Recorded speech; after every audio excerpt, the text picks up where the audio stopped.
J'ai décidé de faire un don sous réserve d'usufruit par l'intermédiaire de la Société des Amis du Louvre. Ce don, c'est le tableau que vous avez là de Jean d'Arrest. Eh bien, je collectionne la peinture française du XVIIe siècle et du XVIIIe siècle, également pour les dessins. C'est ce que j'aime le plus. J'aime aussi les autres écoles, mais je tiens à garder cette ligne de conduite et je ne veux pas dévier, si je puis dire ça comme ça.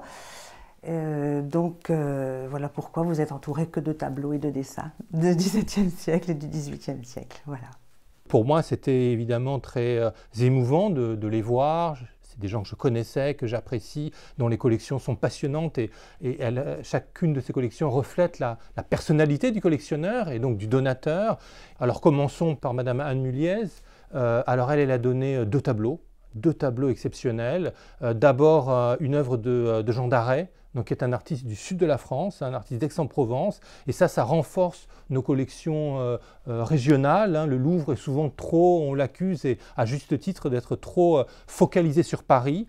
Il y a d'extraordinaires artistes aussi dans les régions. Et là, ce foyer provençal est un des points faibles du Louvre, donc ça vient combler un point faible. Donc Jean d'Arrest, artiste exceptionnel, décorateur, il a peint notamment l'escalier de l'hôtel de Château-Renard à Aix-en-Provence, merveille absolue qui a séduit, bouleversé le roi Louis XIV lui-même. Donc vous voyez, c'est pas rien. Et le roi appelle cet artiste à Paris, il vient dans les années 60, mais le tableau qui nous intéresse est plutôt 1643, peu de temps après le séjour de Jean d'Arrest à Rome. Donc il y a des influences romaines et l'œuvre est touchante, vraiment séduisante. Une grande jeune femme au premier plan, on l'appelait la Belle du Cannet. Donc vous voyez, il y a le côté du Midi, chantant, séducteur. Et on a donc vraiment une œuvre classique, italianisante et en même temps extrêmement séductrice.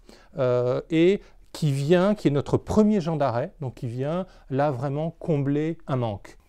Alors là, vous avez un tableau de Nicolas de Bar que j'ai acheté sur le commerce de l'art à Paris, mais il y a très très longtemps, donc je n'avais pas toutes les connaissances que petit à petit j'ai réussi à avoir, et on me l'avait vendu comme étant un Pierre Mignard. Et je ne suis pas mécontente même de l'avoir acheté, si même je pensais que c'était un Pierre Mignard.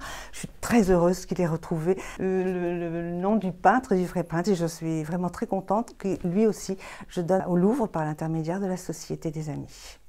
L'autre tableau est aussi un artiste qui n'était pas présent au Louvre, Nicolas de Bar, qui lui est originaire de Bar-le-Duc et qui a passé, d'Arrest a passé 3 ans à Rome.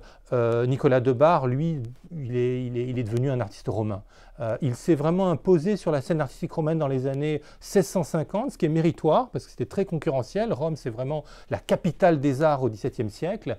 Et il a été marqué par l'art de Mignard, par l'art de Poussin. Donc on a de nouveau un peintre qui s'inscrit dans cette tradition classique. Donc on voit qu'elle plaît à Anne Muliez et elle nous plaît aussi. Moi je suis le premier admirateur de cette tradition, dont le grand maître évidemment est Poussin. Et ce tableau de Nicolas de Bar, donc une mort de saphir, évoque un tableau qui est dans nos collections, qui est un des chefs-d'œuvre absolus de Poussin. Le même sujet, la mort de saphir, donc Poussin, auquel Nicolas de Bar fait écho. Donc vous voyez combien ces deux donations de Madame Muliez sont absolument pertinentes. Alors maintenant, si on passe à Antoine Béal, autre grand donateur du Louvre, car il a donné plusieurs tableaux sous réserve d'usufruit avant de donner ce tout dernier tableau qui est un Louis de Boulogne. Louis de Boulogne, c'est l'un de ces artistes qui sont les grands oubliés de l'histoire de l'art, car pas de catalogue raisonné, pas d'exposition majeure, alors que c'est l'un des tout premiers peintres de la fin du XVIIe et du début du XVIIIe siècle. Pourquoi ai-je donné ce tableau de Louis de Boulogne au Louvre? Pour 2 raisons. La première, c'est que ce tableau a un lien évident avec un tableau qui appartient au Louvre, qui est le Grand Mai de Notre-Dame, que Louis de Boulogne a peint, le Christ et le Centenier, qui se trouve actuellement au musée d'Arras en dépôt. La seconde est que, à mes yeux, Louis de Boulogne est un artiste important, premier peintre du roi, et qui pour l'instant n'est pas exposé dans les salles du musée, parce que le seul tableau que le Louvre pourrait montrer est très grand et occuperait énormément de place. Ce tableau a l'avantage d'avoir une taille qui permet de le montrer facilement dans les salles du musée. C'est important d'avoir un tableau de Louis de Boulogne, nous en avons, mais néanmoins celui-ci est particulièrement pertinent car il est en lien avec un Maître Notre-Dame. Et les Maîtres Notre-Dame, ça, je pense que tout le monde sait ce que c'est, hein. Ce sont ces tableaux offerts chaque 1er mai par la Corporation des Orfèvres à la cathédrale Notre-Dame, et tout ça est passé dans tous les esprits avec le terrible incendie de la cathédrale. Les mets ont été préservés, sont en cours de restauration. Beaucoup de mets sont des dépôts du Louvre, donc sont juridiquement propriété du Louvre. Dites-vous par exemple qu'il y a 50 mets conservés, et il y en a 30 qui sont la propriété du Louvre, soit pour être encore dans les collections du Louvre, il y en a 8, soit pour être des dépôts, par exemple au Musée des Beaux-Arts d'Arras ou à la cathédrale elle-même.